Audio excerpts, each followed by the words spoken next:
Bienvenidas y bienvenidos al curso de Gestión Cooperativa Elemental.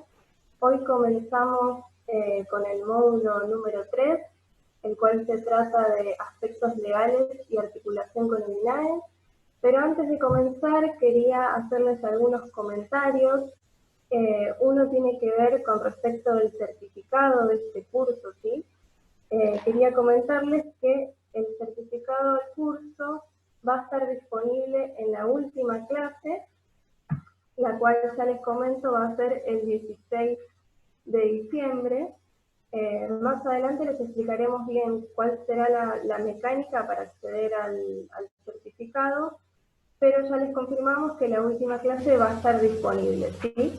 Otra cosa que quería comentarles es que a las personas que se sumaron al curso de estas últimas clases, que se fueron inscribiendo y no lograron visualizar o participar en las primeras clases, les recordamos que pueden acceder a las mismas en nuestro canal de YouTube, o también en la página del CESO, que es www.ceso.com.ar. Bueno, allí pueden acceder si no pudieron participar en alguna clase o no lograron acceder, pueden hacerlo a través de nuestro canal. Ahora les copio los links en el chat, así que bueno, dicho esto, los dejo con la docente. Bienvenidos. Gracias, Yami. Bienvenidos a todos y como bien decían por ahí, que es una alegría volver a reencontrarnos en estos espacios, aún a pesar de la virtualidad, que impide un poco la interacción, permite la diversidad y el alcance a todo el país, así que es una alegría para nosotros poder compartirlo. El encuentro, estos dos encuentros, el de hoy como el del miércoles que viene, están centrados en las organizaciones desde el punto de vista de la personería jurídica. Y en particular, aquellos trámites o cuestiones que tienen que ver con el INAES. ¿Por qué? Porque el INAES es el organismo del Estado que va a autorizar a las organizaciones cooperativas o mutuales a funcionar.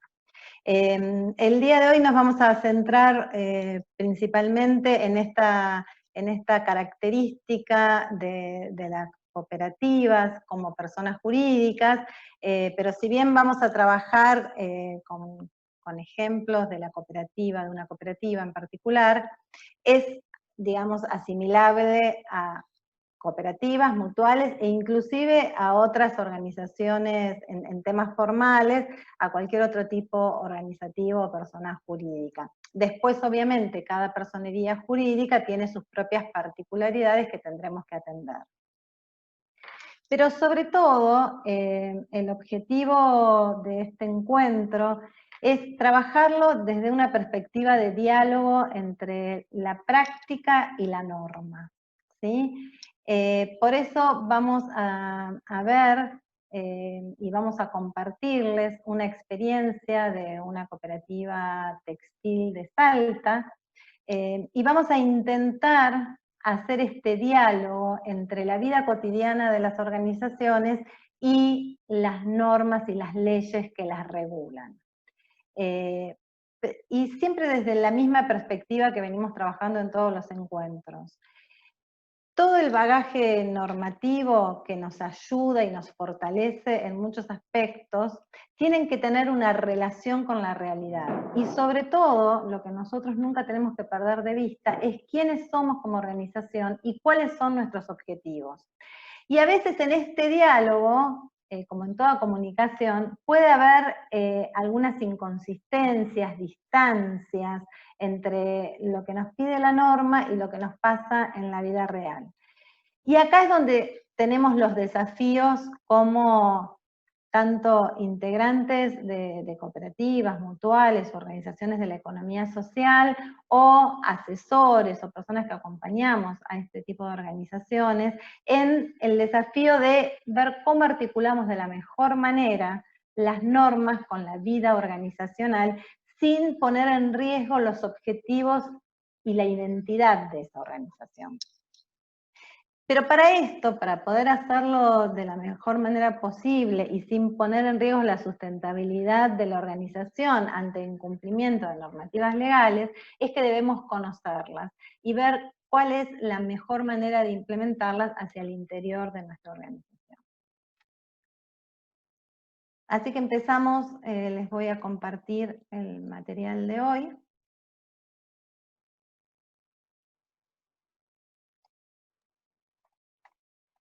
Acá empezamos por el final.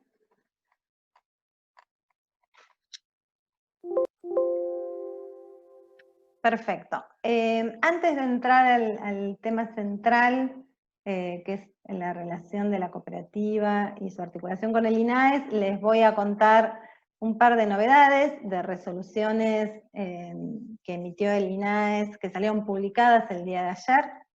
Una tiene que ver con las asambleas presenciales. Ustedes saben que en todo el país rigen diferentes restricciones a la circulación en relación a la pandemia que estamos sufriendo en el país y en el mundo, y según la situación de cada localidad o provincia o región, hay zonas en que rige el distanciamiento social y otras el aislamiento, lo que es el DISPO y el ASPO. Entonces, frente a esta situación, el INAES, a partir del día de ayer, admite las asambleas presenciales en todas las cooperativas y mutuales que estén ubicadas en la zona del DISPO, es decir, donde hay distanciamiento social. Siempre y cuando, por supuesto, se cumplan los protocolos de las autoridades locales. Ustedes saben que en el protocolo en general es incumbencia de cada municipio o provincia. Entonces, si ustedes en su cooperativa está ubicada en una de las zonas donde rige el DISPO, pueden averiguar cuál es el protocolo para realizar una asamblea presencial y poder hacerla, sino como alternativa, y mientras duren todas las restricciones de circulación, está previsto la modalidad virtual para las asambleas. En aquellas zonas donde rige el ASPO, solo podrán hacer asambleas presenciales aquellas cooperativas y mutuales que desarrollen actividades esenciales enumeradas taxativamente en el decreto. Con lo cual, una buena noticia es que a partir del día de ayer, las organizaciones tienen la posibilidad o la alternativa de realizar sus asambleas de manera presencial. Si necesitan más información, pueden acceder a la resolución del INAES 1015 de 2020, que como les contaba, salió publicada en el día de ayer. Otra resolución que salió publicada en el día de ayer y que rige a partir de hoy es la resolución del INAES 1035, que establece la modalidad de las inspecciones a distancia. Justamente el encuentro pasado comentábamos acerca de las formalidades que deben tener las inspecciones, cómo hay que llevar a cabo, cuáles son nuestras obligaciones y derechos frente a una inspección, y necesariamente para poder hacerlas de una modalidad a distancia, el INAES tuvo que sacar una resolución admitiendo esta modalidad, y esta puede implementarse solo mientras duren las restricciones de circulación establecidas en el decreto 297 y modificaciones. Con lo cual, más allá de todas las cuestiones formales que vimos en el encuentro pasado, y que si quieren recordarlas pueden ir al material o a la clase subida en el canal de YouTube, se suma la posibilidad de los inspectores de hacer un Zoom con los representantes de las cooperativas o las mutuales y hacer las verificaciones pertinentes. Todo el resto de las cuestiones siguen igual. Si ustedes leen la resolución, tiene que haber acta por escrito, la reunión por Zoom debe ser grabada y debe ser transcripta y tiene que ser guardada por un periodo de tiempo, el que tiene que atender a la inspección es el representante legal, es decir, todas las cuestiones formales que vimos en nuestro otro encuentro se mantienen y se agrega la modalidad a distancia en vez de la presencia del inspector. Como yo les decía, una característica de la inspección es que la presencia del inspector en la organización. Bueno, esto se va a suplir por la modalidad a distancia. Muy bien. Finalizadas las novedades que les quería comentar, porque además justamente salieron publicadas ayer y son de relevancia para la vida organizacional, vamos a ir de lleno al módulo que comenzamos hoy, respecto a los aspectos legales de las cooperativas y la articulación con el INAE. Y acá, y en este, digamos, en relación a la perspectiva que les comentaba, de la importancia de siempre tener claro cuál es la realidad organizacional, qué significa nuestra organización, nuestra cooperativa, y su diálogo y articulación con las cuestiones legales, es que vamos a intentar definir las características que entendemos pueden ser principales o fundamentales de la constitución de una cooperativa. Y acá les voy a compartir un pequeño video. Vamos a ir viendo diferentes cortes de un video que es más largo, de la experiencia de una cooperativa textil en Salta. Los dejo un minutito con el video.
Mi nombre es Rosana, soy casada, tengo ya 50 años, soy la más veterana del grupo, tengo 6 hijos.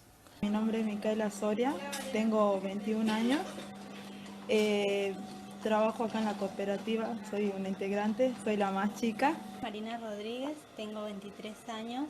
Gabriela Vivero, soy casada, tengo 3 hijas, un nieto. Miriam Tolaba, soy de acá de Vaquero, tengo 36 años y bueno, 2 hijos.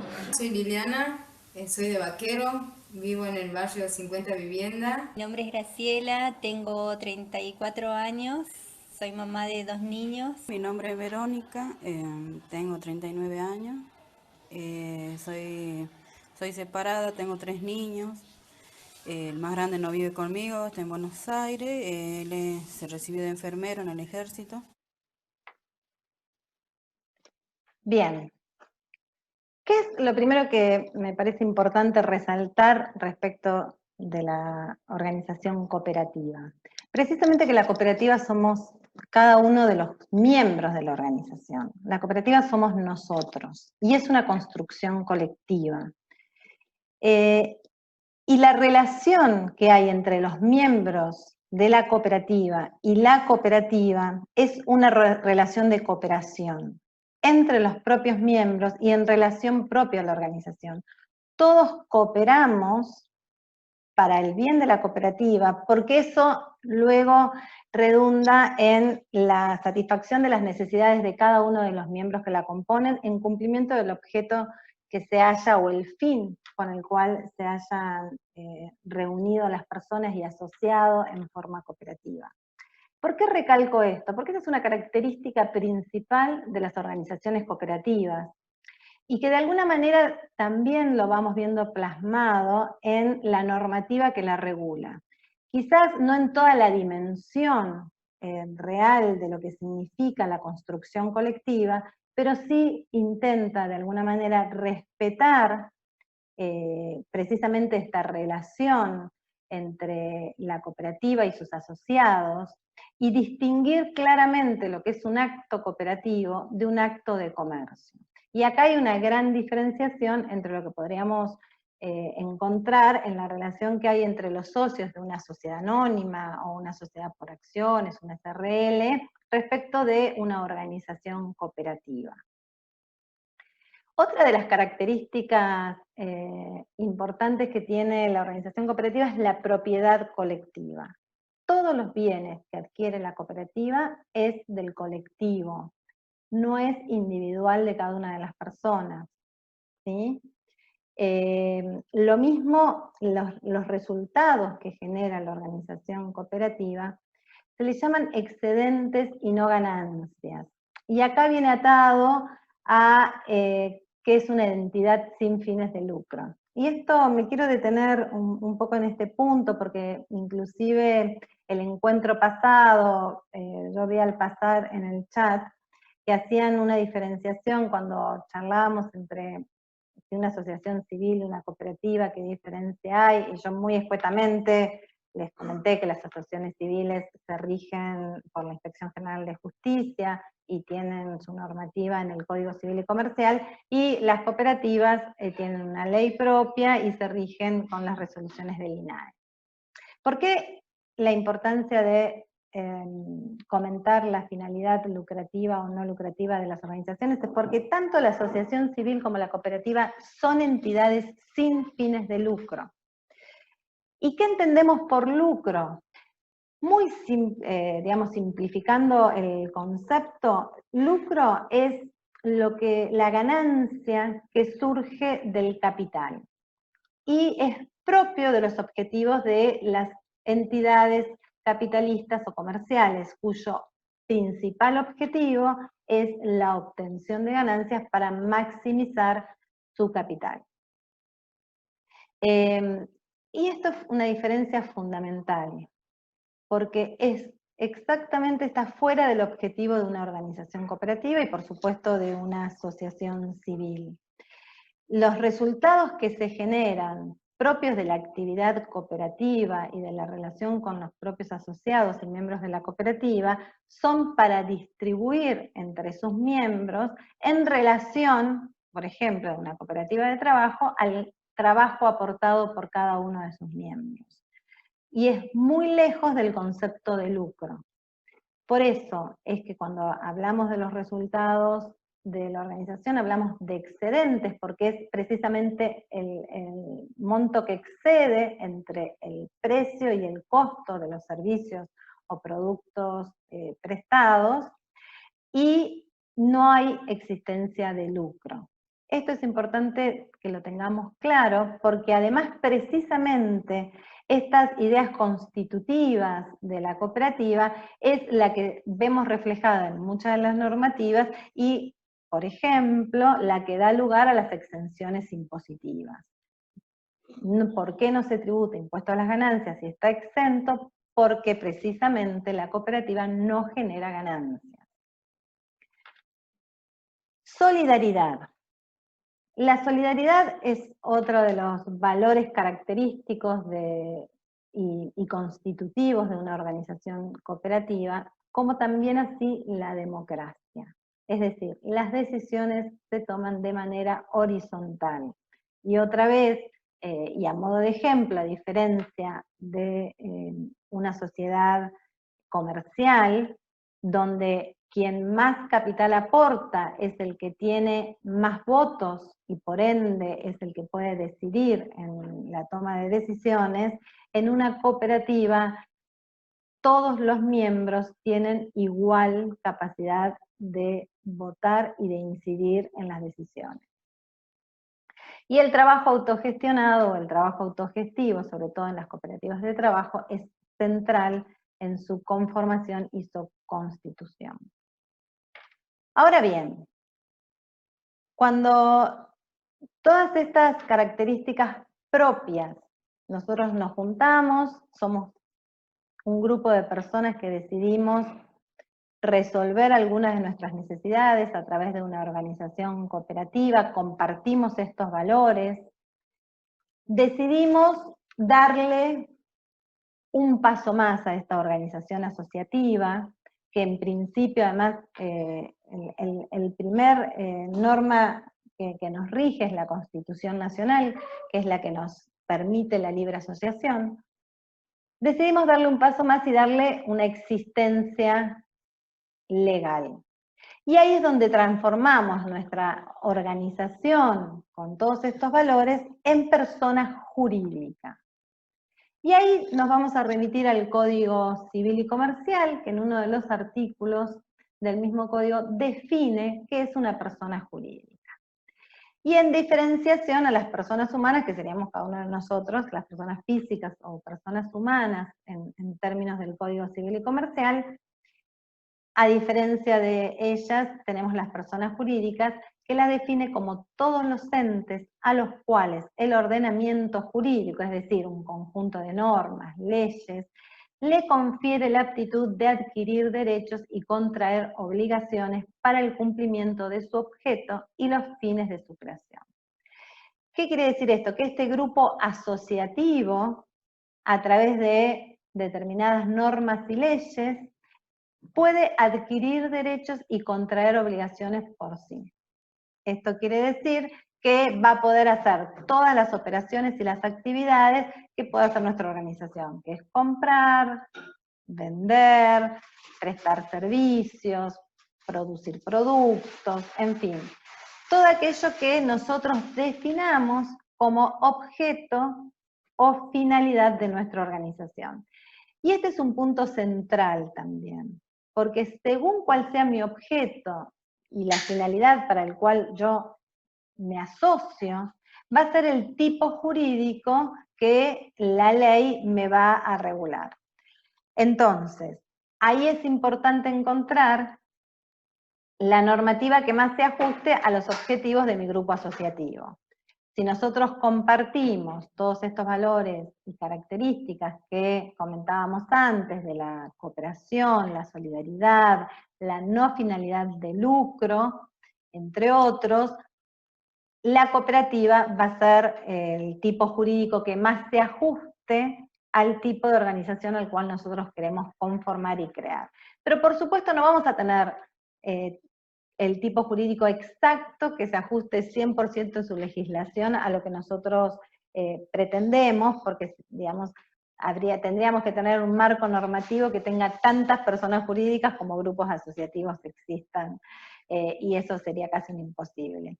Por eso vamos a ir viendo que quizás la norma, tengamos estas distancias o esta falta de organización a veces que existe entre la realidad de nuestras organizaciones y la normativa. Y también puede pasar que las leyes ya tienen muchos años, no están adecuadas a los cambios de las realidades, y ahí también es parte de nuestro trabajo como cooperativistas, es reclamar la actualización de las leyes, las mejoras de las leyes para que se acerquen más a la realidad de la organización. Otra característica importante que define el Código Civil y Comercial es la diferenciación entre la persona jurídica y cada uno de sus miembros. Independientemente de esta relación que yo les comentaba entre los cooperativistas y la propia cooperativa, son dos personas diferentes con diferentes derechos y obligaciones. La existencia de la persona jurídica privada comienza desde su constitución y en principio no necesita autorización legal para funcionar, excepto disposiciones legales en contrario. En los casos en que se requiere autorización estatal, la persona jurídica no puede funcionar antes de obtenerla. Y acá el Código Civil y Comercial marca un tema fundamental, que es si la ley que constituye la personería jurídica, en este caso las cooperativas, están regidas por su propia ley, si ese mismo dispositivo legal establece la obligatoriedad de su inscripción ante un organismo del Estado, no va a poder funcionar hasta tanto se obtenga esa autorización. Y acá es donde interviene el INAES como el ente estatal fundamental para que estos grupos asociativos cooperativos puedan funcionar como tales. ¿Por qué? Porque el INAES es la autoridad de aplicación legal tanto para cooperativas y mutuales. Es la entidad que nos va a autorizar poder funcionar e inscribirnos en el registro. Por eso es importante la articulación con el INAES y es el primer organismo del Estado al cual debemos acercarnos, porque hasta tanto no tengamos la autorización y por ende la matrícula, como veíamos en los encuentros pasados, que es el organismo, cuando yo decido constituir una cooperativa, el primer organismo al cual voy a recurrir es al INAES para obtener la matrícula, que es lo que me va a habilitar para después inscribirme en la FIP, en rentas, y poder operar, ¿sí? Con proveedores, con clientes, como cooperativa. El INAES, aparte, por supuesto, tiene otras funciones que tienen que ver con la promoción y el desarrollo de los valores cooperativos y mutuales, y el control y la fiscalización, así como es el ente que va a analizar si la organización asociativa que quiere constituirse como cooperativa mutual cumple con los términos legales, también va a controlar y fiscalizar durante toda la vida organizacional que se cumplan con las leyes y normativa específica para cada ente. Entonces, de esta manera, el INAES va a fiscalizar y a regular la vida legal de las cooperativas y mutuales. Las cooperativas se rigen por la ley 20.337 y las mutuales por la ley 20.321. Y el propio instituto, el propio INAES, además dicta diferentes resoluciones que hacen a la vida cotidiana y que o aclaran o reglamentan cuestiones establecidas en la ley. Una de ellas es la que les comentaba al principio respecto de, por ejemplo, las asambleas presenciales o la modalidad a distancia de las inspecciones. Esa es parte de la normativa que el mismo INAES tiene la potestad de dictar y que ustedes pueden encontrar en la página del organismo. Bien, en el encuentro de hoy nos vamos a centrar en el estatuto social. ¿Por qué? Porque es el instrumento constitutivo de nuestra organización. El estatuto social es el acuerdo social que entre todos los miembros de la cooperativa nos ponemos de acuerdo en qué tipo de organización queremos, cómo la queremos llevar adelante, y acordamos pautas de comportamiento de esa organización. Por supuesto que si decidimos que tenga personería jurídica, además debe cumplir con la ley. Y la ley de cooperativas, en su artículo 8º, establece cuál es el contenido mínimo legal que tiene que tener el estatuto. Pero el estatuto es fundamental, por eso a veces cuando me consultan, no sé, hay renuncia a algún miembro del consejo, se quiere sumar un nuevo asociado, ¿qué hay que hacer, qué no hay que hacer? Siempre mi primera respuesta es, vayan al estatuto, porque el estatuto, que es lo que firmaron todos los asociados y a los que se adhiere cada nuevo asociado, es la ley para sus propios miembros, ¿sí? Tiene alcance solo dentro de la propia organización, pero es lo que rige la vida institucional, y la mayoría de las cuestiones están volcadas en el estatuto. Por supuesto que nada que yo defina dentro del estatuto puede ir en contra de la ley, pero mientras no esté en contra de la ley, yo puedo incorporar cuestiones que tengan que ver con mi propia vida organizacional. En el mismo estatuto van a estar cuáles son nuestros derechos y obligaciones como asociados y todas las pautas de funcionamiento durante toda la vida de la organización hasta su disolución o finalización de la vida de esa organización. ¿Cuál es el contenido mínimo que establece la ley respecto del estatuto? Denominación y domicilio. Piensen que las personas jurídicas, y en su momento, cuando se instituyeron, se pensaron como personas de carne y hueso, ¿no? De hecho, la idea es que estos tipos organizativos tengan los mismos derechos y obligaciones que una persona. Por eso, muchas del contenido, de las características propias de los atributos de las personas jurídicas son muy asimilables a los nuestros. Tener un nombre, tener un domicilio. También vamos a tener que establecer en el estatuto social cuál es la designación precisa de nuestro objeto social, es decir, a qué nos vamos a dedicar. ¿Y por qué es tan importante esto? Por lo que les comentaba antes de lo que establece el Código Civil, que la personería jurídica, todas las capacidades de todos los derechos y obligaciones que nosotros vamos a poder llevar adelante o cumplir, tienen que estar relacionados con ese objeto social. No podemos hacer actividades que sean extrañas al objeto social que nosotros establecimos en nuestro estatuto.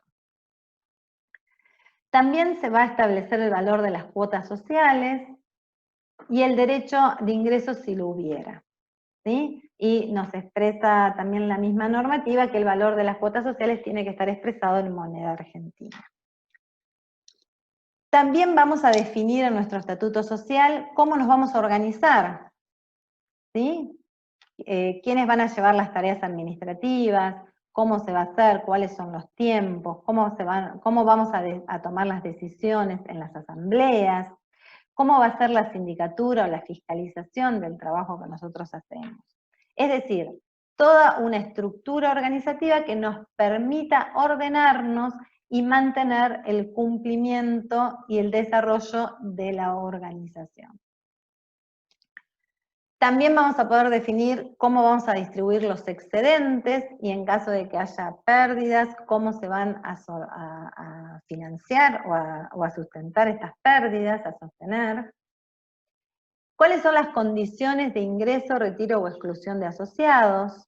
Siempre en cumplimiento de los principios cooperativos. Cláusulas de cuáles son los derechos y obligaciones de los propios asociados, y como les decía, también vamos a establecer cómo va a ser la disolución y liquidación de nuestra propia organización en el momento que así lo decidamos.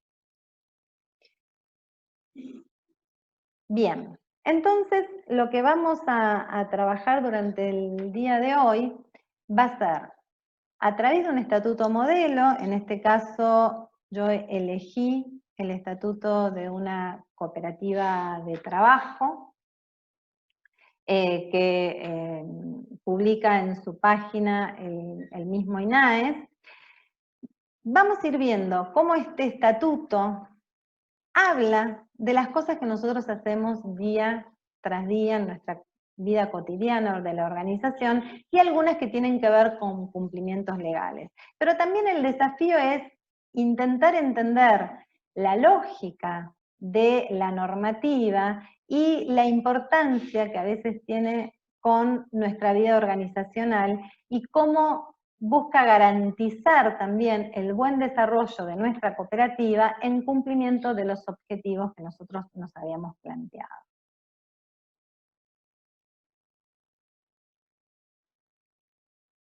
Muy bien. Lo primero que nos va a definir es nuestro nombre, ¿no? Así como cuando nosotros tenemos un hijo, una de las primeras cosas que pensamos es cómo lo vamos a llamar. Bueno, lo mismo cuando nos juntamos entre todos y decidimos conformarnos en un grupo asociativo, una de las primeras cosas que pensamos es cómo nos vamos a llamar. Y aquí les comparto la experiencia de la Mi cooperativa. nombre es María Fernanda, soy mamá de 3 hijos y 7 nietos ya en estos momentos. Trabajo aquí, en la COP que llamamos la COPE de Baquero, Diseños de mi Pueblo, le hemos puesto entre todas las compañeras. Bien. Como vemos, lo primero que estamos definiendo es el nombre de nuestra organización, que las compañeras de esta cooperativa que estamos tomando de ejemplo nos comparten. Y como vemos, el artículo 1 del estatuto, lo primero que define es el nombre de la cooperativa. ¿Sí? Entonces dice, con la denominación cooperativa de trabajo, acá hay espacios para completarlo con el nombre que nosotros querramos, limitada. Y acá hay una primera salvedad respecto del nombre, que la ley nos pide que primero establezcamos cuál es la naturaleza de nuestra organización. En este caso es cooperativa, y dentro de cooperativa es cooperativa de trabajo. Entonces, la ley nos pide que en el propio nombre ya transmitamos cuál es nuestro tipo organizativo. Entonces, cualquiera que yo, ya cuando me presento y digo cooperativa de trabajo Mis Sueños Limitada, quien lea el nombre ya va a saber gran parte de cómo es mi estructura legal y organizativa. ¿Y a qué hace referencia la palabra limitada? La palabra limitada hace referencia a la responsabilidad de los asociados. Y en este caso específicamente significa que los asociados de la cooperativa responden limitadamente con el valor de sus cuotas sociales frente a los quebrantos que pueda tener la cooperativa.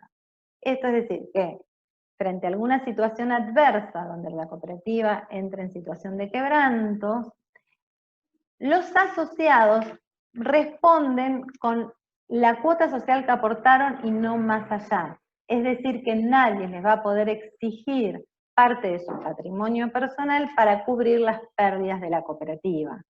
Esto es fundamental para entender cuál es mi lazo como cooperativista con la organización cooperativa. Entonces, como vemos ya, el nombre nos dice mucho. Y es importante que entendamos qué es lo que hay atrás de cada una de las cuestiones que están reguladas en el estatuto, porque hacen precisamente a nuestra vida y a nuestra relación con la cooperativa y con terceros. Otra cosa importante que remarca el artículo primero es que se constituye como cooperativa de trabajo, que se regirá por las disposiciones del presente estatuto, es decir, y aclara claramente que lo primero que va a regular la vida institucional de mi cooperativa va a ser el estatuto. Por eso es importante que los leamos, que los entendamos, que sepamos qué es lo que dice el estatuto. Y si nosotros decidimos formar parte de una organización, lo primero que tenemos que pedir es el estatuto, porque es lo que nos va a contar de qué se trata y cómo funciona esta organización. Y todo aquello que no está previsto en el estatuto, sí lo voy a encontrar en la ley vigente, en este caso en materia de cooperativas. ¿Sí? Entonces, si yo, por ejemplo, no establecí claramente el orden de las renuncias o de los reemplazos en caso de renuncia de los consejos de administración, voy a poder ir a la normativa que exista tanto a la ley de cooperativas como a las diferentes resoluciones que pudiera haber dictado el INAES al respecto. El segundo punto, el segundo artículo que establece el estatuto, es el domicilio, es decir, dónde va a estar ubicado mi organización.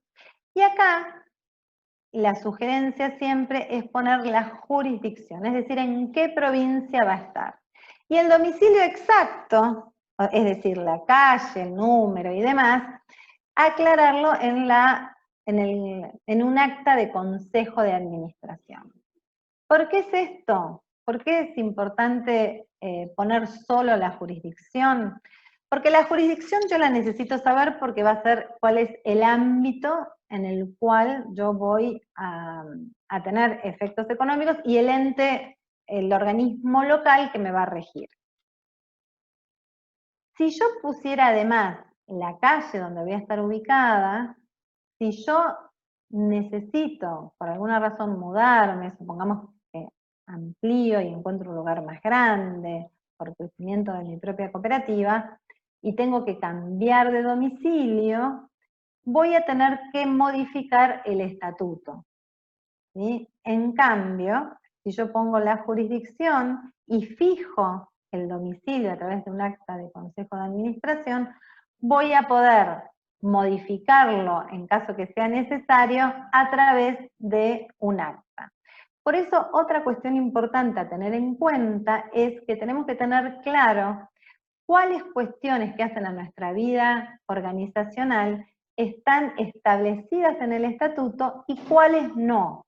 Y cuáles pueden ser establecidas, como en este caso, a través de un acta de consejo de administración. Porque tenemos que tener claro que determinadas cuestiones implican un trámite de cambio de estatuto. Por ejemplo, el nombre, si yo lo quiero cambiar, tengo que modificar el estatuto, ¿sí? Es como si mi nombre es Miriam, y así figura en mi DNI, si yo quiero cambiarme de nombre, voy a tener que cambiar mi DNI, ¿sí? Porque es el instrumento que justifica, que respalda que yo me llamo Miriam, ¿sí? En términos legales. Por eso es importante que tengamos claro cuál es el nombre legal de la cooperativa, y es exacto el que figura en el estatuto, y que cualquier modificación que yo haga, tengo que modificar el estatuto. Por eso es importante tener claro que yo puedo fijar en este artículo solo la jurisdicción, y después el domicilio concreto lo puedo hacer a través de un acta. En el artículo 3º nos va a reflejar cuál es la duración de la cooperativa, y en este caso es ilimitada. ¿Qué quiere decir esto? Que mientras los asociados decidan continuar con la organización, no hay ningún límite en el tiempo. Hay otras entidades, por ejemplo, una sociedad anónima, que tienen un plazo establecido, un plazo fijado. No es el caso de las cooperativas. Les aclaro que no vamos a leer todo el estatuto, porque ustedes saben que son muchos artículos y es muy largo, pero sí me interesaba ver cuáles son las cuestiones características de las personas jurídicas desde el estatuto, para que ustedes vean cómo toda la información está en su propio estatuto, y después de hoy los invito a que vayan a sus organizaciones, busquen el estatuto, y en esas noches de insomnio empiecen a leerlo. Bien. El artículo 5º, que es uno de los artículos más importantes, y todos aquellos que conformaron una cooperativa saben que es uno de los artículos que le prestan más atención al INAES, tiene que ver con el objeto de la organización. Y esto otra vez, vuelvo, porque es fundamental, porque el objeto define el tipo de organización y por ende el tipo de personería jurídica, si se ajusta o no a la normativa. Y acá vamos a escuchar cuál ha sido el objeto decidido por esta cooperativa.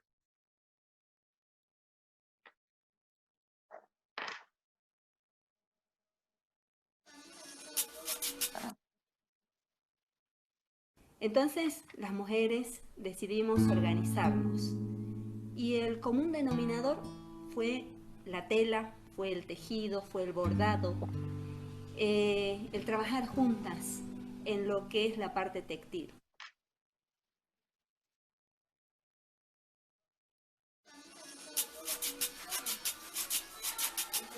El trabajo cooperativo es que se junte un grupo de mujeres que quieran trabajar.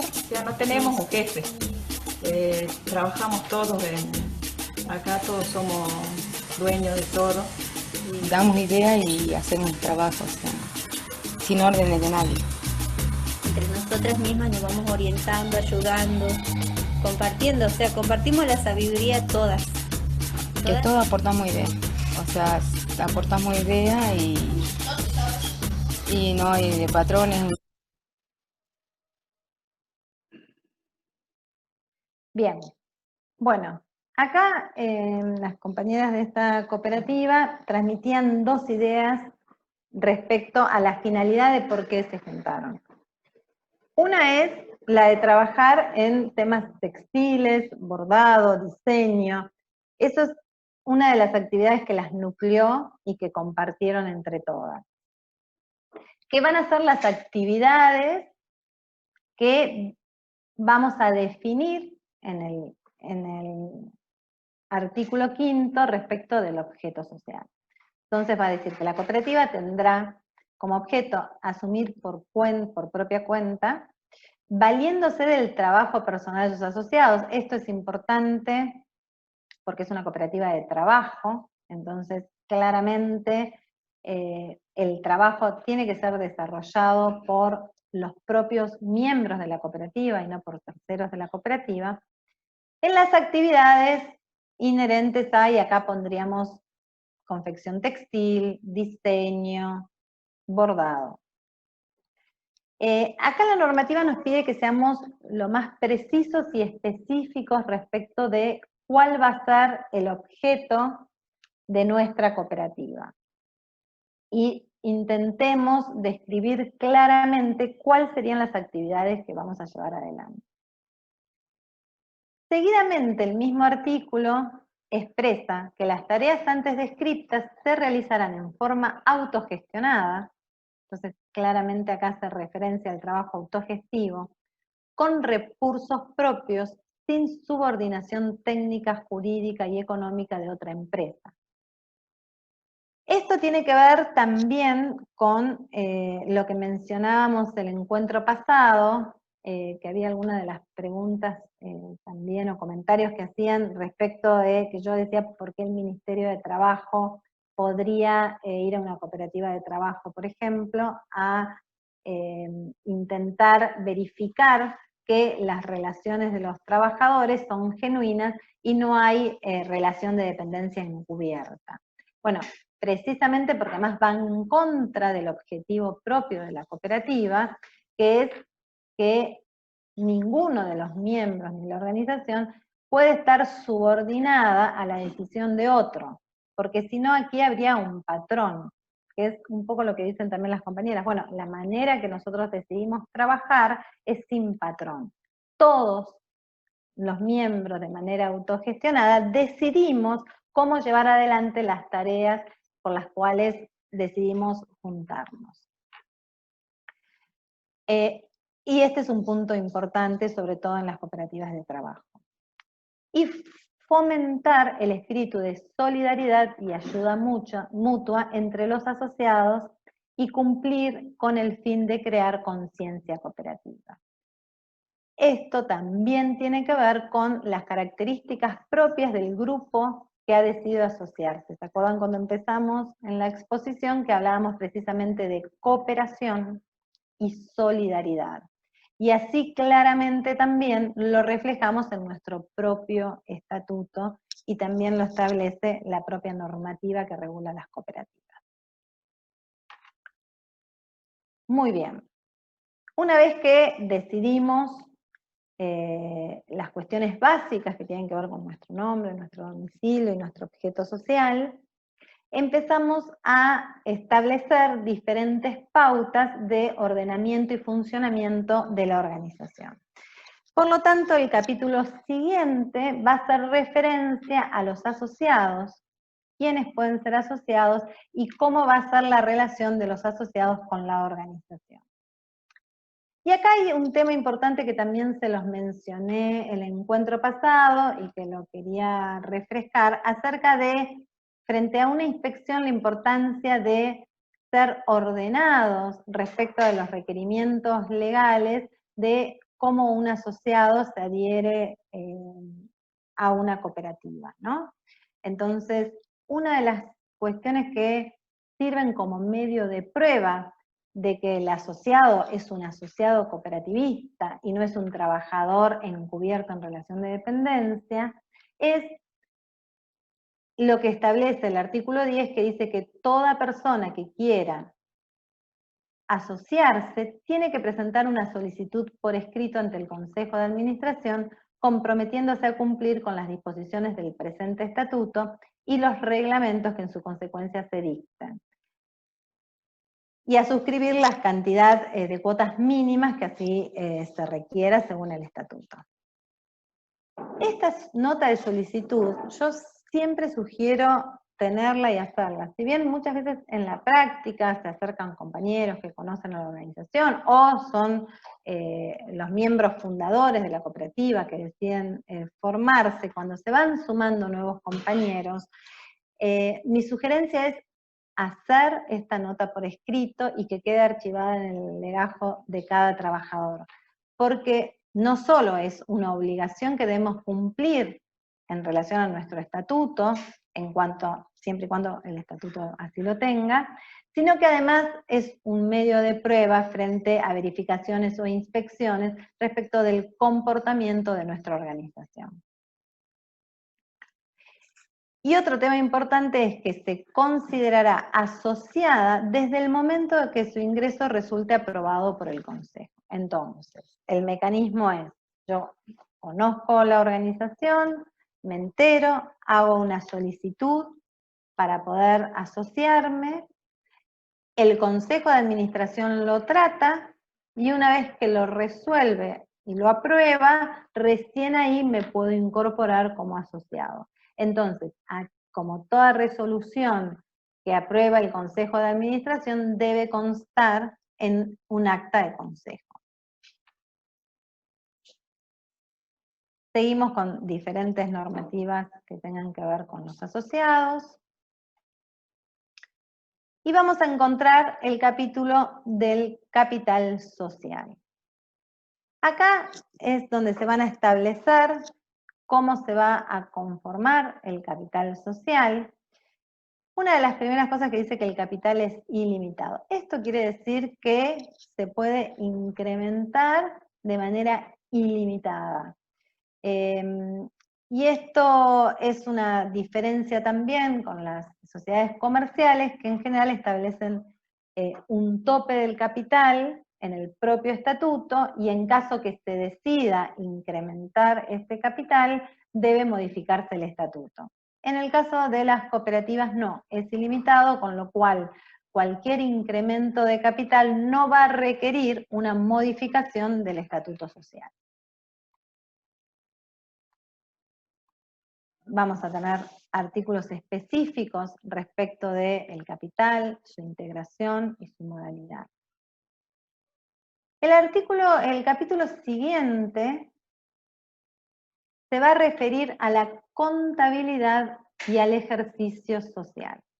Esto tiene que ver con lo que vimos en los primeros encuentros, que yo les comentaba acerca de la obligación de llevar registros contables, y que esto surgía del Código Civil y Comercial, y que por supuesto lo trae la normativa de la ley que regula las cooperativas, y claramente nuestro propio estatuto también va a hacer referencia a cómo debemos llevar los registros contables.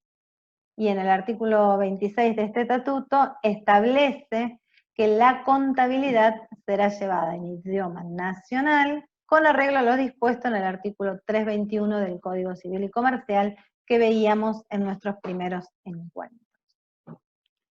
También establece que más allá de los libros, o además de los libros prescritos en el artículo 22 del Código Civil y Comercial, que tenían que ver, no sé si recuerdan, con el libro diario, el libro inventario y balance, también la cooperativa va a llevar un registro de asociados, donde yo voy a tener el detalle de todos los asociados de la cooperativa, con fecha de ingreso, y en caso de que alguno se desvincule, con fecha también de desvinculación.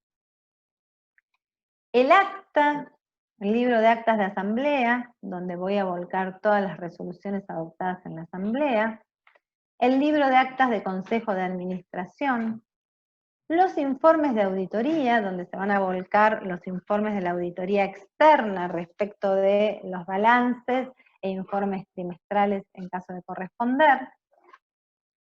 Y nos aclara que todos estos libros serán rubricados conforme lo establece el artículo 38 de la Ley de Cooperativas, pero que también, si recuerdan, es una obligación establecida por el propio Código Civil y Comercial, y que además la rubricación de los libros es lo que permite que tengan validez frente a alguna disputa judicial.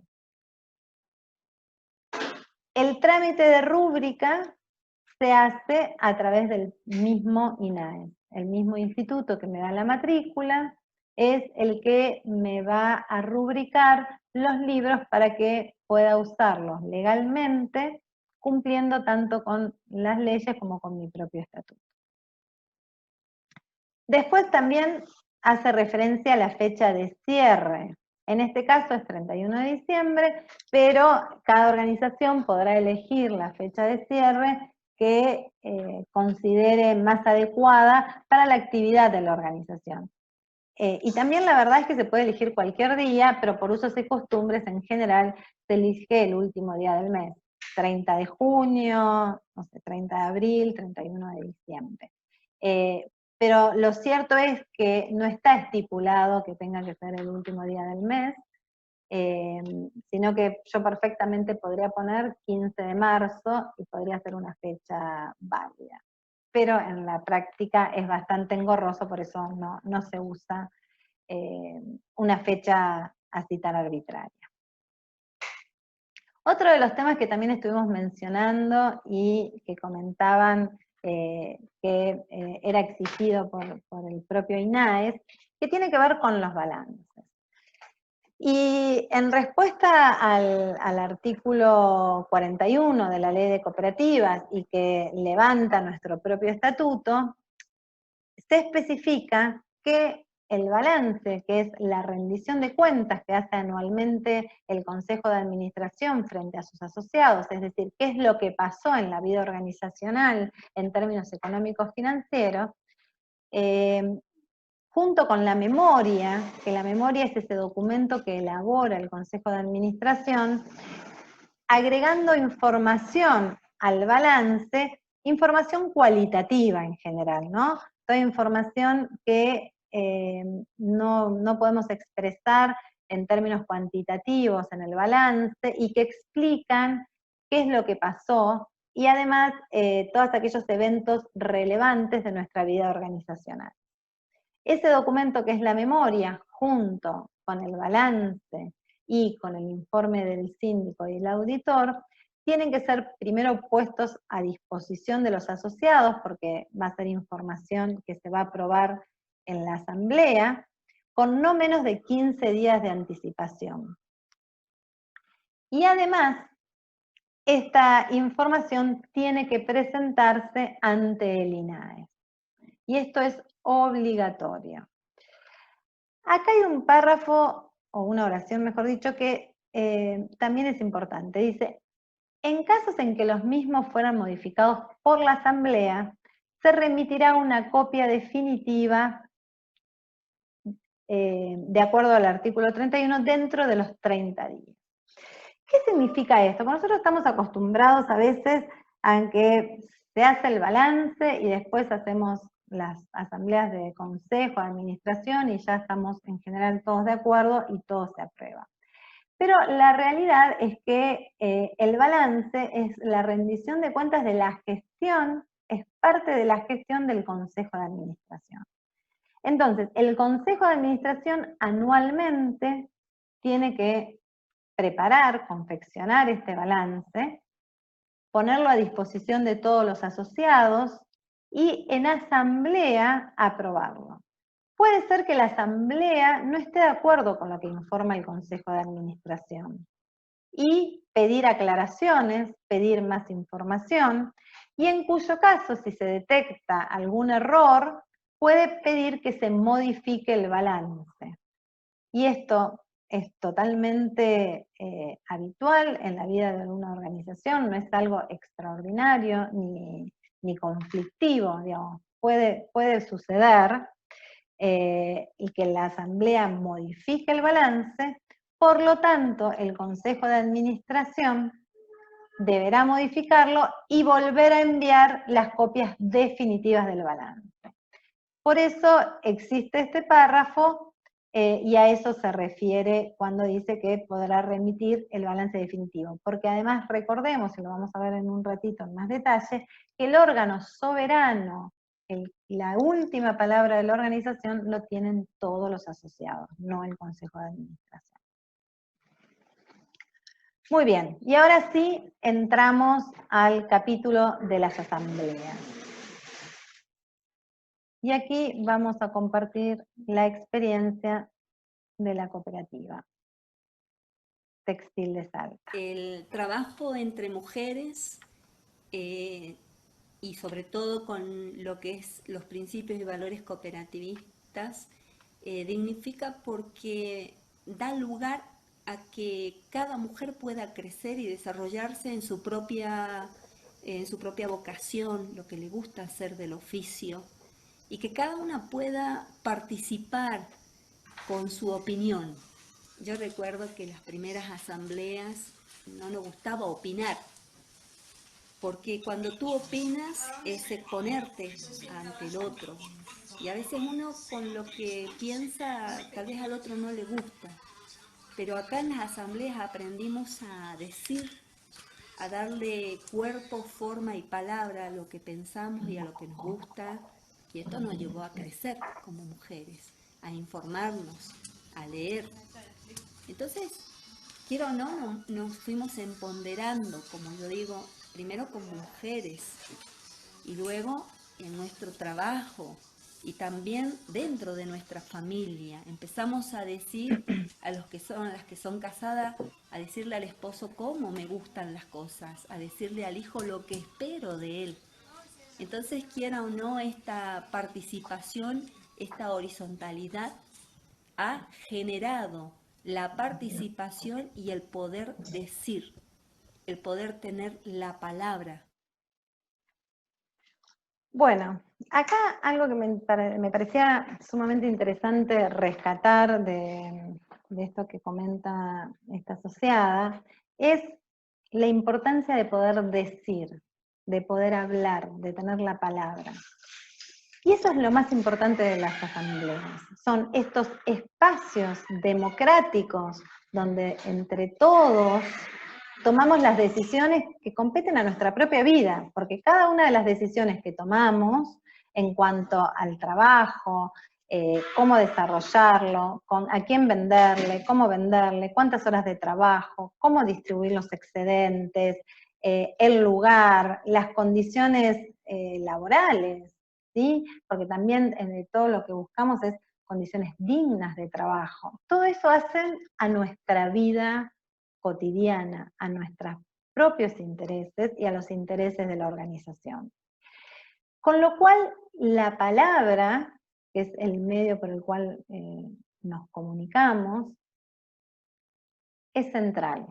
Por eso, una de las cuestiones más importantes de las asambleas es tratar de garantizar la mayor concurrencia de los asociados. Y en esto, las cuestiones de las asociadas mujeres muchas veces se encuentran impedidas porque además del trabajo que hacen en la cooperativa, seguramente tienen a su cargo las tareas domésticas de sus propios hogares, como de cuidados de sus niños o sus adultos. Y entonces acá una de las cuestiones centrales que tenemos que pensar como miembros de una organización es cómo garantizamos que todos podamos participar. Que en los horarios que podamos participar sean horarios que sean más accesibles para todos, cómo disponemos determinados instrumentos que permitan, no sé, alguien que cuida a los niños mientras las madres asociadas están en la asamblea, en fin, diferentes modalidades que se van a ir adecuando según las características propias de cada organización, pero entiendo que es central poder celebrar estos espacios de discusión y de toma de decisiones y garantizar de que todos participen. Otra cuestión importante es garantizar la palabra, porque ¿cómo yo puedo llegar a un consenso si todos no opinamos? Y si bien a veces es complejo y puede tomar tiempo y hay decisiones que además quizás cuesten adoptarse en una sola reunión, tenemos que siempre tratar de privilegiar el consenso y el acuerdo entre todos. Y escucharnos es otra manera de dar la palabra, ¿no? Una vez en una organización me decía, un trabajo que hacían en las asambleas era que cuando otro hablaba, el resto no estuviera pensando en lo que va a decir, sino que estuviera pendiente y escuchando lo que el compañero decía. Y esto también es muy habitual. En general nosotros estamos en una reunión, inclusive con charlas de amigos y demás, y sobre todo si estamos en algún momento más acalorado de alguna discusión, estamos todo el tiempo pensando cómo vamos a debatir la idea del otro, sin escuchar lo que el otro dice. Y muchas veces decimos cosas muy parecidas, pero como no nos escuchamos, nos cuesta mucho más llegar a estos acuerdos. Todo esto hace a la vida de la organización. Y los espacios asamblearios pueden ser muchos, no necesariamente los formales, sino también hay espacios informales donde se discuten y se conversan diferentes cuestiones que tienen que ver con la vida de la organización. Pero es importante cumplir con las formalidades. Y acá yo creo que la institucionalidad y la normativa nos permite de alguna manera asegurar la participación de todos. Porque si bien son totalmente válidos en la vida de la organización estos espacios informales donde muchas veces en el día a día van surgiendo decisiones, hay cuestiones que atañen a la vida de todos y que son necesarios tomarlas entre todos, independientemente de las características de cada una de las personas, y sabemos que algunos quizás sean más tímidos, les cuesta más, y ahí también es parte del desafío de la propia organización, de que esa persona vaya pudiendo tener la seguridad suficiente y la confianza para decir lo que piensa, lo que opina, y ir tomando su lugar. Y esto también es parte de un proceso. Pero lo que nos permite cumplir al menos con las asambleas ordinarias anuales que nos propone la normativa, es tener un momento donde garanticemos que todo el mundo participe. Y por eso algunas de las cuestiones que nos exige la normativa y que en realidad tiene como objetivo garantizar la presencia de todos. Lo primero que establece en este capítulo el estatuto es diferenciar los tipos de asambleas. Vamos a tener asambleas ordinarias y extraordinarias. Y acá lo ordinario y extraordinario es en cuanto al momento de ocurrencia de la asamblea. La asamblea ordinaria son las que se realizan dentro de los 4 meses siguientes al cierre de ejercicio. En este caso, como habíamos visto en el capítulo anterior, el ejercicio comercial económico de esta cooperativa cierra el 31 de diciembre. Por lo tanto, tengo tiempo desde el 1 de enero hasta el 30 de abril del año siguiente para celebrar la asamblea ordinaria. En general, se hace a los 2, 3, 4 meses. ¿Por qué? Porque yo necesito un tiempo necesario para preparar los balances, que es uno de los puntos que se tratan en la asamblea ordinaria. Las asambleas extraordinarias tendrán lugar toda vez que lo disponga el Consejo de Administración o el síndico o alguno de los asociados. Y acá especifica cómo debe pedirse, ¿sí?, la solicitud de una asamblea extraordinaria. Las asambleas tanto ordinarias como extraordinarias serán convocadas con 15 días de anticipación, por lo menos a la fecha de su realización. Quiere decir que como mínimo tiene que tener 15 días de anticipación.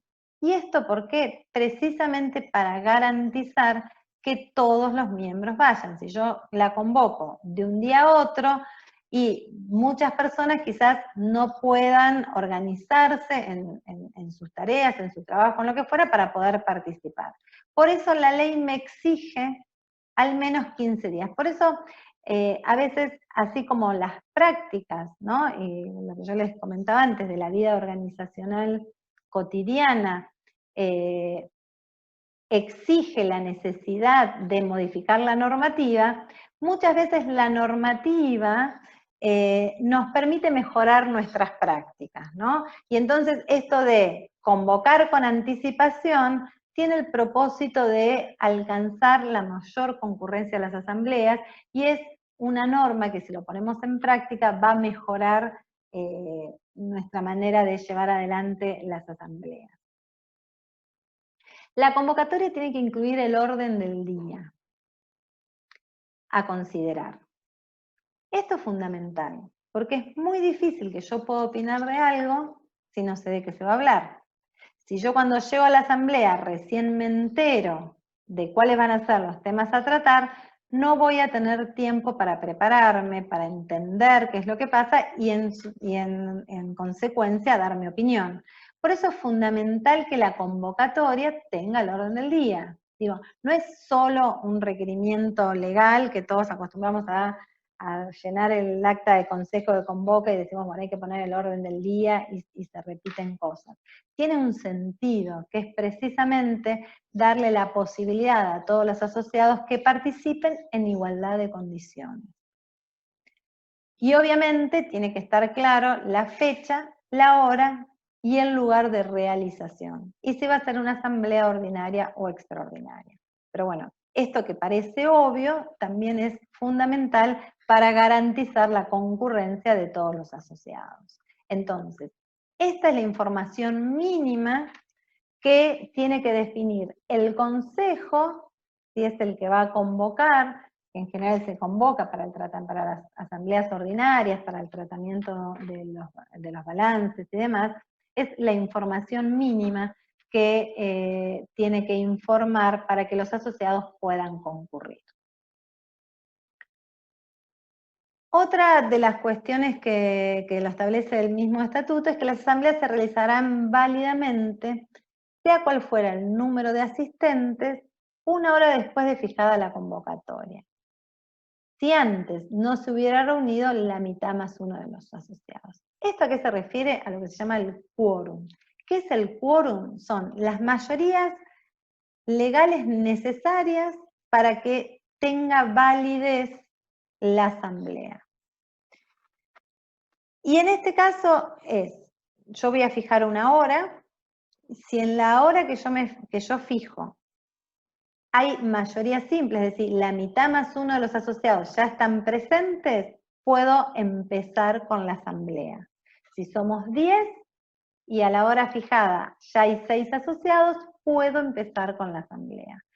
Si no, tengo que esperar 1 hora. Supongamos que somos 4, citamos a las 3 de la tarde, a las 3 de la tarde hay solo 4, tengo que esperar 1 hora, según lo que fija este estatuto, a veces puede ser media hora, depende de la normativa y lo que fije el estatuto. En este caso, 1 hora después, es decir, a las 4 de la tarde, voy a poder dar iniciada la asamblea con los 4 asociados y va a ser considerada válida. En caso contrario, no va a ser considerada válida. Y por tanto, si yo hago una asamblea que no es válida, puede ser objetada por cualquier otro asociado que, por ejemplo, no pudo concurrir, y esta objeción inclusive la puede hacer a través del INAES. Todas las decisiones que se tomen en esa asamblea no son válidas. Entonces, supongamos, si nosotros decidimos en esa asamblea un cambio de consejo de administración, pero no estaba dada el quórum necesario o en el tiempo suficiente como para que sea considerado válido, ese consejo de administración no es válido. También especifica que será nula toda decisión sobre materia extraña a las incluidas al orden del día.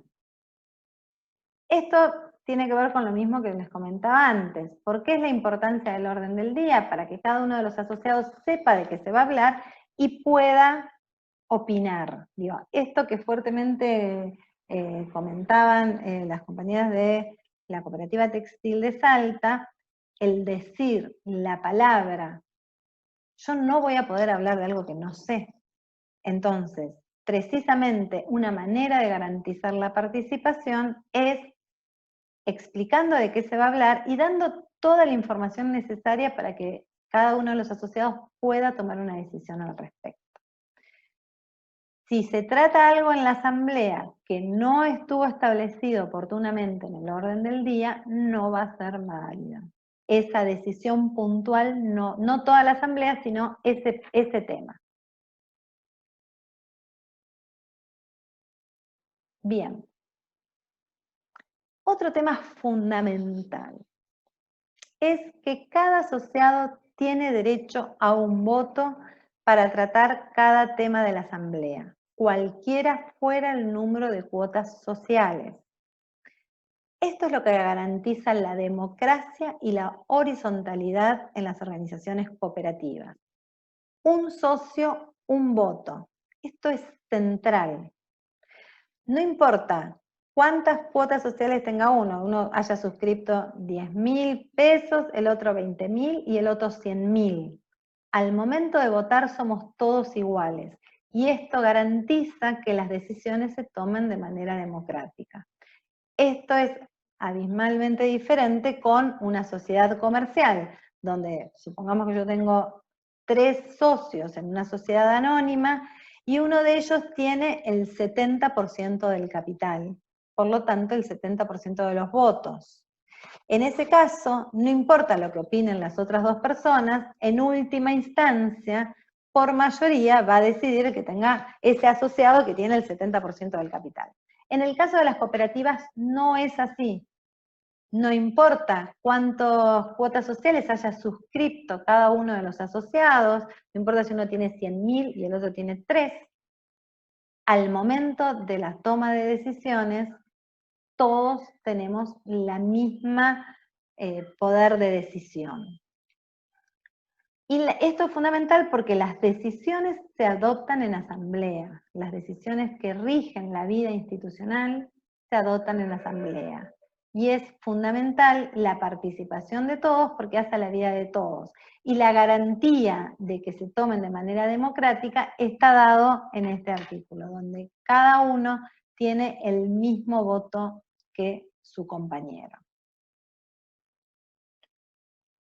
Otro de los artículos sobre las asambleas establece que las resoluciones de las asambleas y la síntesis de las deliberaciones van a ser transcriptas en el libro de actas, el cual tiene que estar firmado por el presidente, secretario y al menos 2 asociados. Y dentro de los 30 días de ocurrida la asamblea, tiene que ser presentado ante el INAES. Entonces aquí tenemos otra obligación que es transcribir las decisiones que se tomaron en esa asamblea en el libro de actas. Y acá la importancia del libro de actas, más allá de que es una obligación legal contar con este libro y que este tiene que estar rubricado, es donde nosotros vamos a guardar todas las decisiones que rigen nuestra vida institucional. Por eso es importante tenerlo y por eso el INAES nos pide que las presentemos y demos cuenta de que hemos cumplido con esta obligación.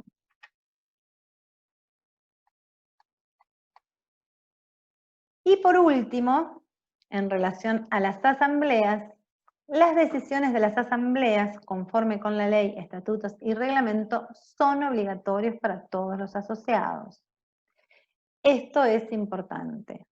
Todas las decisiones son obligatorias. Por eso, aunque yo no haya participado si se tomó de acuerdo a los requerimientos legales y la asamblea es válida y la decisión es válida, aunque yo no esté de acuerdo, tengo que cumplir las decisiones que se adoptan.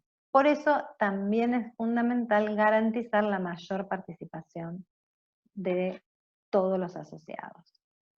Bien, entonces, el órgano que rige y que toma todas las decisiones sobre la vida organizacional, el órgano más importante de la vida de la organización, es la asamblea, porque es donde participamos todos los asociados. Pero después hay tareas de gestión, tareas administrativas y tareas de fiscalización que van a ser llevadas adelante por algunos miembros de la cooperativa. Y acá vamos a escuchar, perdón.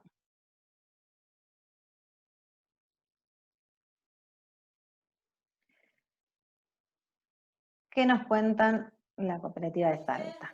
¿Pueden explicar la cabina de mesa? Vale. Acá Gaby, ¿me puede pasar la riqueza de Armada? Graciela, sí.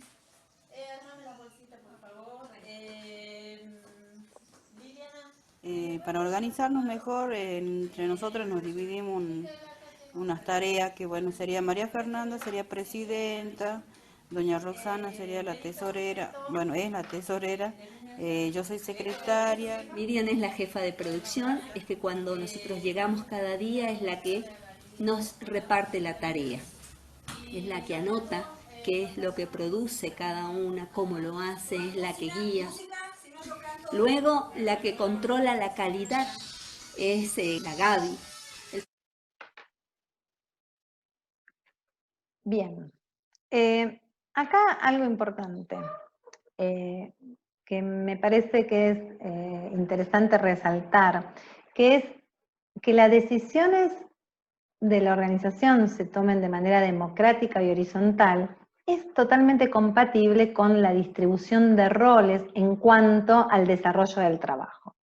Acá las compañías de la cooperativa contaban de que cada una tenía un rol diferente y había un jefe de producción, que es la que en general todas las mañanas distribuía la tarea, porque tiene como el registro de qué cosas hay que hacer, las urgencias, prioridades y demás. Hay otra de las personas que tenía el rol de control de calidad de las prendas que se hacían, y otras de las compañeras que llevaban adelante las tareas de gestión relacionadas con la administración, presidente, secretario, tesorero. Es importante tener en cuenta que la distribución de roles es fundamental para gestionar ordenadamente la organización. Porque si no, nos puede pasar que, como siempre digo, o todos hacemos lo mismo y por otro lado puede haber tareas que no haga nadie, ¿no? Cuando lo hacemos todos, puede ser que no lo haga nadie o que varias personas hagan el mismo trabajo. Y esto hace que se desgaste la organización, el trabajo, los recursos.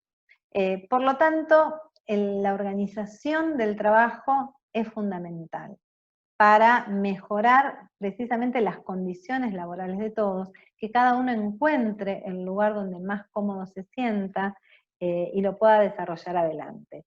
Y también otra cuestión interesante es ver cómo se procura dentro de la propia organización, a través de capacitaciones, de articulación entre los mismos asociados, para que también esos roles puedan rotarse y que varios compañeros puedan asumir diferentes responsabilidades, porque también a veces para algunos que tengan roles con mayor carga de responsabilidad puede ser muy agotador a lo largo del tiempo. Bien, el estatuto respecto de la administración y la representación nos dice que va a estar a cargo de un consejo de administración, en este caso constituido por 3 consejeros titulares y 2 suplentes, ¿sí? Algunos requisitos para ser consejero es que hay que ser asociado, no puede ser miembro del Consejo de Administración alguien que no sea asociado a la cooperativa. Y en este caso también es una distinción con las sociedades comerciales, porque, por ejemplo, en una sociedad anónima, el miembro del Consejo de Administración o Directorio puede no ser accionista de esta sociedad. En el caso de las cooperativas, tiene que ser asociado. En este caso se exige una antigüedad mínima de 2 años. Por supuesto que esto no se va a exigir al momento fundacional, ¿no? Porque no existía la cooperativa. Acá, respecto de quiénes pueden y quiénes no pueden ser consejeros, les quería remarcar algo que me parece importante, y que habla a veces de la distancia entre la vida cotidiana de las organizaciones, las propias necesidades de las organizaciones, las propias realidades y las normativas que a veces requieren repensarse y readecuarse. En el artículo 52 queda explícito que no pueden ser consejeros las personas que perciban sueldos, honorarios o comisiones de la cooperativa, saldo previsto en el artículo 55, que dice que por resolución de asamblea podrá ser retribuido el trabajo personal realizado por los consejeros en cumplimiento de su actividad institucional. ¿Quiénes son los consejeros o los miembros del Consejo de Administración? Bueno, habitualmente los cargos son el de presidente, secretario y tesorero. ¿Qué es lo que me dice acá el estatuto y en cumplimiento a la normativa?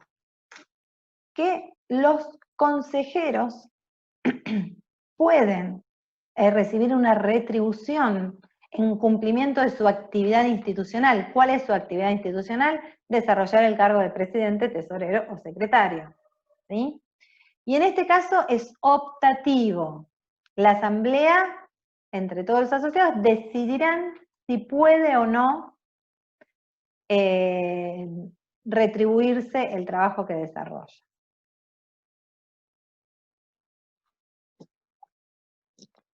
Y en este caso acá una aclaración, la sugerencia es, si se decide en asamblea retribuir el trabajo personal en relación al cargo que tiene cada asociado, fijar el monto exacto de esa retribución, que no quede ambiguo el monto a retribuir.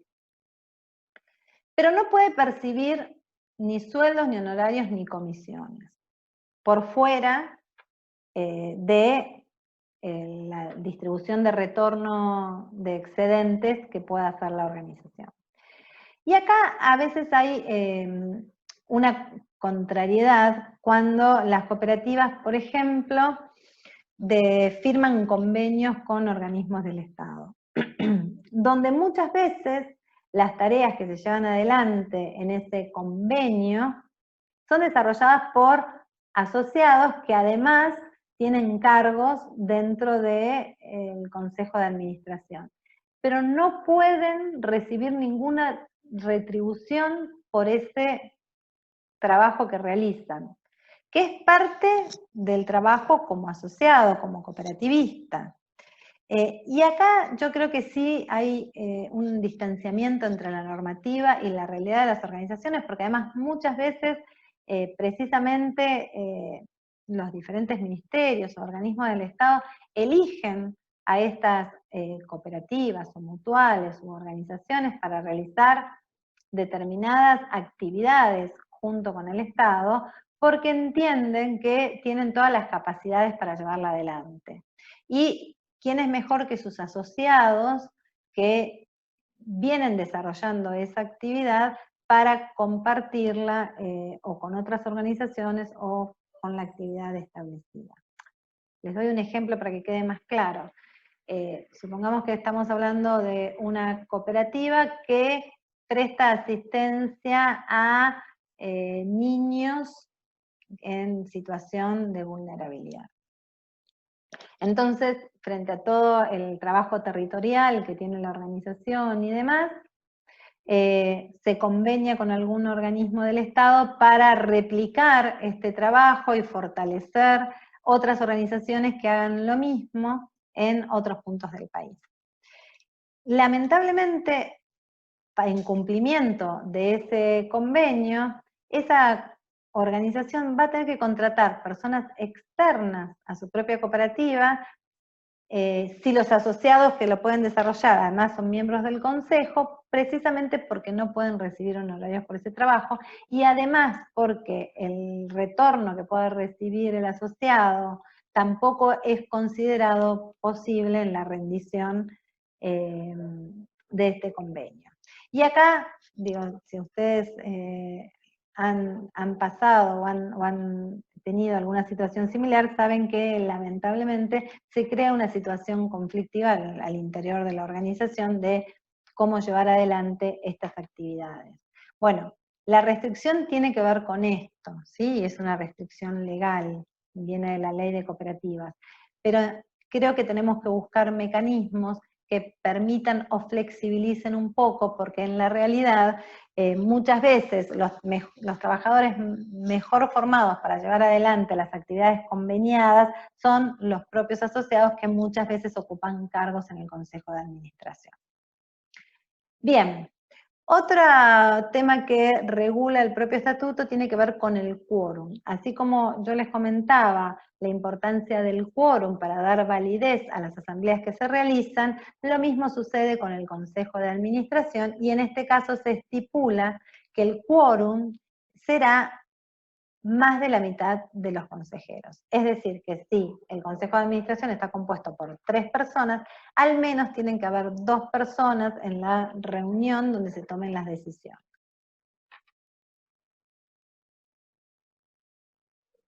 Bien. Al igual que las asambleas, las deliberaciones del Consejo de Administración deben estar registradas en el libro de actas, en este caso de actas de Consejo de Administración, y deben estar firmadas por el presidente y el secretario. En este caso también, al igual que las asambleas, es importante y es el respaldo de las decisiones adoptadas el registro en el respectivo libro, que además tiene que estar rubricado.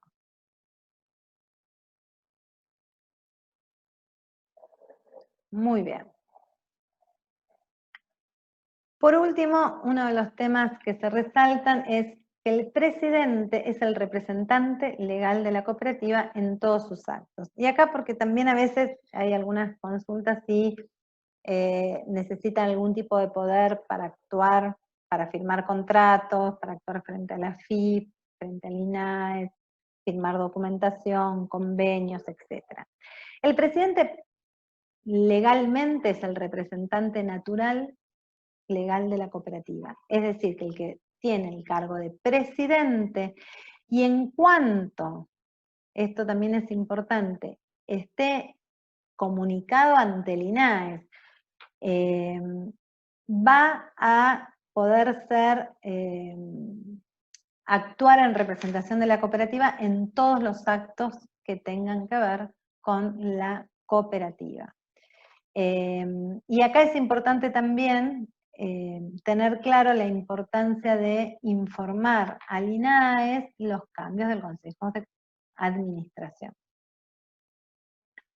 Después, si nosotros necesitamos que, por ejemplo, ante el banco o ante algún convenio en particular, otro de los asociados o miembros del consejo lleve adelante esa actividad, sí vamos a tener que dar un poder específico ante un escribano, habilitando a ese asociado a representar a la cooperativa para un hecho concreto, ¿sí?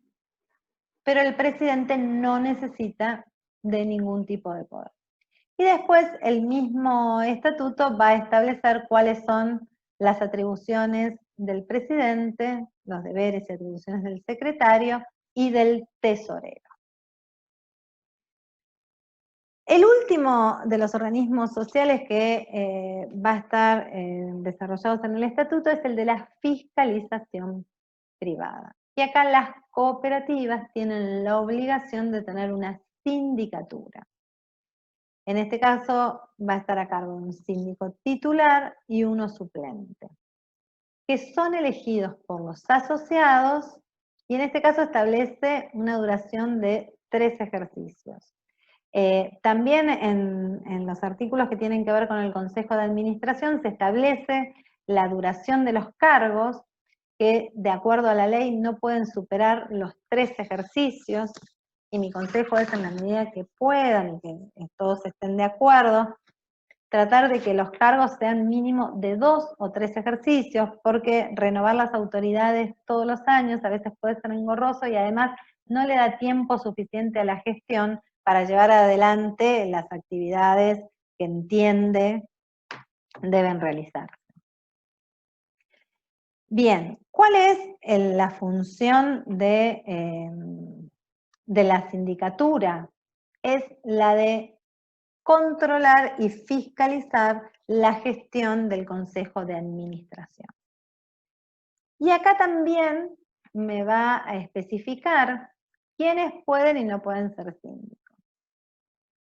Y una de las cuestiones que establece es que los cónyuges o parientes del Consejo de Administración, los consejeros y los gerentes no pueden ser síndicos. ¿Cuál es el fundamento? Que esto también está en la ley de cooperativas, es que precisamente si la fiscalización, si el trabajo del síndico es controlar la gestión del Consejo de Administración, evitar que existan vínculos familiares, va a permitir mayor objetividad, si se quiere, del trabajo que tiene que llevar adelante el síndico. Por eso, en general, cuando se constituyen, una de las declaraciones juradas que pide el INAES en el trámite de constitución es aclarar precisamente que no hay un vínculo familiar entre los miembros de la sindicatura y del Consejo de Administración. Y entonces aclara que las atribuciones del síndico es fiscalizar la administración, para lo cual tiene la potestad de revisar los libros y toda la documentación legal que considere pertinente. Muy bien. Entonces, a modo de resumen y para aclarar un poco lo que estuvimos comentando acerca de los órganos sociales, que es fundamental para entender precisamente la estructura de gestión y toma de decisiones de la cooperativa, es que vamos a ver en forma sintética cuáles son estos órganos sociales. Entonces, como decíamos, el órgano soberano, el que toma todas las decisiones, el que rige la vida organizacional, es la asamblea de asociados o la asamblea de socios. Y las decisiones van a quedar plasmadas en el libro de actas de asamblea. Por eso es tan importante llevar este libro y llevarlo actualizado. Una de las funciones que tiene la asamblea de socios es elegir al Consejo de Administración, que es el segundo órgano social que administra y dirige las actividades cotidianas de la organización, pero siempre en consonancia con las decisiones que hayan tomado los socios, ¿sí? Porque lo que hace el Consejo de Administración es ejecutar las decisiones que han tomado los asociados. No pueden llevar adelante ningún tipo de actividad que vaya en contra a lo que diga el estatuto o hayan decidido los asociados en asamblea. Y, como mencionábamos antes, las decisiones quedan plasmadas en el acta de Consejo de Administración.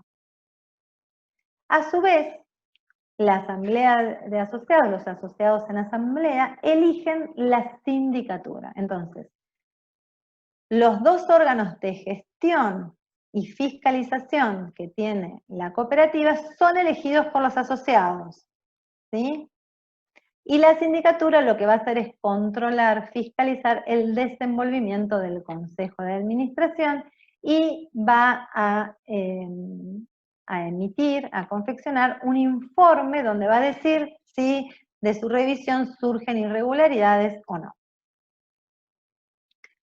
El Consejo de Administración es el que va a distribuir los cargos, ¿sí? se puede hacer en la misma asamblea, pero si no la asamblea simplemente puede decir, el consejo de administración va a estar conformado y da los nombres de las personas que conforman el consejo. Luego se reúne el consejo de administración y entre ellos definen quién va a ser presidente, secretario y tesorero, ¿sí? Por eso ustedes generalmente a veces les piden la asamblea donde fueron elegidos los miembros y luego la designación de cargos, que es una reunión de consejo de administración que se hace generalmente el mismo día o el día siguiente, donde distribuyen los cargos entre las personas que fueron elegidas por los asociados. Y esto debe inscribirse ante el INAES, debe presentarse la elección ante el INAES y luego ante la FIF, recuerden que vimos ante la UIF, en caso de que el que sea sujeto obligado dejó de ser miembro del Consejo de Administración y haya que elegir uno. Hay que tener presente que los cambios de autoridades repercuten en diferentes organismos e inclusive en, por ejemplo, las entidades bancarias, que van a ser las nuevas autoridades las que van a poder firmar para hacer todas las gestiones, por ejemplo, hasta los bancos. Por eso es importante ser prolijos y entender todos los tiempos que implica hacer una modificación del consejo. Por eso a veces un año suele ser poco. Cuando terminamos de hacer todos los trámites, de informar a las diferentes entidades y demás, ya se nos termina el año y hay un nuevo consejo. Bueno, y las características propias de cómo va a gestionar el Consejo de Administración también va a estar dada en el estatuto, el número máximo y mínimo, la duración en el cargo y cómo se van a instrumentar las renuncias y los reemplazos.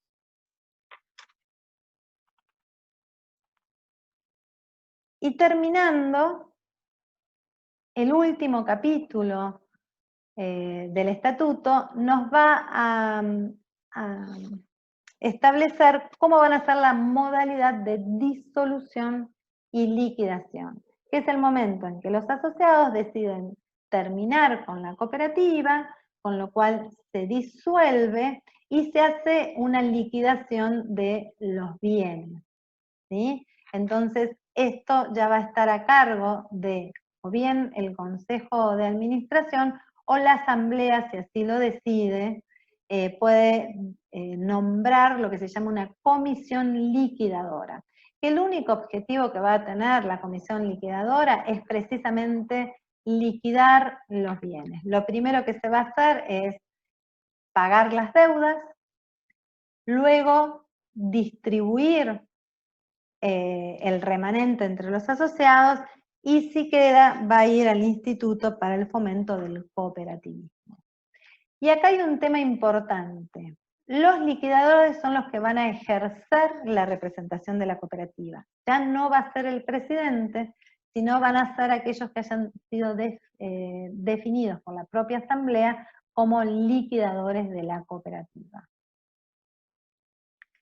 Y se va a hacer un balance final, a partir del cual va a quedar constancia que una vez que se pagó todo el pasivo, cuáles son los bienes que quedan y cómo se van a distribuir tanto entre los asociados, ¿sí? Acá el artículo 81 dice explícitamente que aprobado el balance final, se reembolsará el valor nominal de las cuotas sociales. Y acá es otra característica importante. Lo que se reembolsa es el valor nominal de las cuotas, ¿sí? A esto también esa diferencia de cualquier entidad comercial, ya sea anónima o responsabilidad limitada, donde lo que se reembolsa es el valor de los bienes a ese momento. En las cooperativas solo se reembolsa el valor nominal de las cuotas que fueron suscritas e integradas. Y en caso de que hubiera quebrantos, se deduce, por supuesto, la parte proporcional de los quebrantos que existiesen. Y una vez que se pagaron los pasivos, se reembolsaron las cuotas sociales, si aún sobra parte del patrimonio, este se va a destinar a la promoción del cooperativismo, ¿sí? Al organismo para la promoción del cooperativismo. Bien, como vemos acá, finaliza el estatuto y hace un recorrido sobre toda la vida organizacional y los temas más importantes. Por eso vuelvo al principio, es fundamental entender la importancia del estatuto, qué información tiene el estatuto, que cualquier cambio de estatuto requiere además una modificación que debe ser inscripta ante el INAES y debe cumplir con toda la normativa legal. Y por otro lado, que muchas de las exigencias legales mejoran nuestras propias prácticas y también reconocer aquellas que dificultan a veces la tarea cotidiana o no son tan representativas de la realidad actual de las organizaciones y quizás requieren alguna modificación, y ahí también como parte del movimiento cooperativo es nuestra responsabilidad hacerle llegar estas inquietudes y observaciones a los organismos de Contralor, en este caso, por ejemplo, el INAE.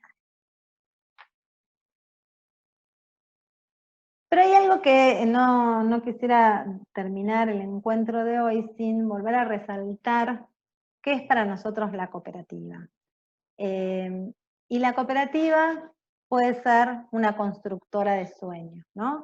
Es aquel encuentro entre personas que podemos tener necesidades comunes, inquietudes comunes, y sobre todo una manera de llevar el trabajo de manera digna, decente, con respeto hacia el otro, con solidaridad, que nos motiva a asociarnos, a juntarnos y a satisfacer necesidades materiales, pero también necesidades que tienen que ver con la propia vida. Yo siempre digo, la cooperativa es una forma de vida, ¿no?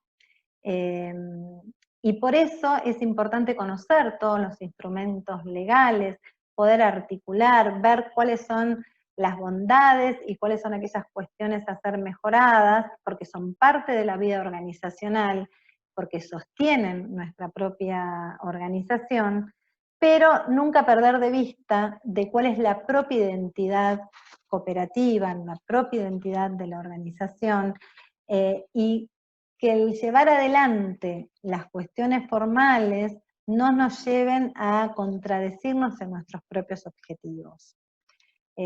Por eso me parece importante volver al inicio, que lo importante es quiénes somos y cómo nos vamos adecuando a este intercambio con la realidad y con las normas y con las instituciones. Y los dejo compartiendo el sentimiento de esta organización que nos vino acompañando en el encuentro de hoy. Mi sueño acá en la cooperativa es que podamos salir adelante, que nos conozcan a nivel nacional o internacional, mejor todavía. Sigamos todas juntas luchando por nuestro sueño, que es vender nuestras cosas o exportarlas. Lo que todas queremos es también progresar, salir, digamos, adelante con todo lo que día a día se nos presenta, sacar bien los trabajos, que es lo más importante. Como sueño me gustaría ir a un lugar de viaje, ir juntas de viaje.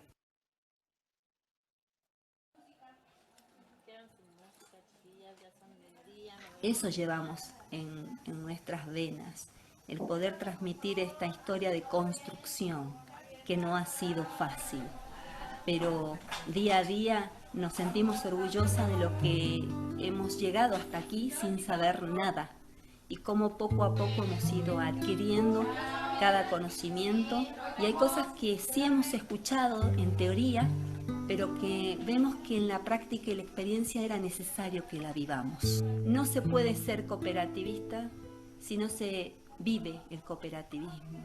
No puedo explicar teóricamente lo que es una construcción cooperativista si no la he vivido.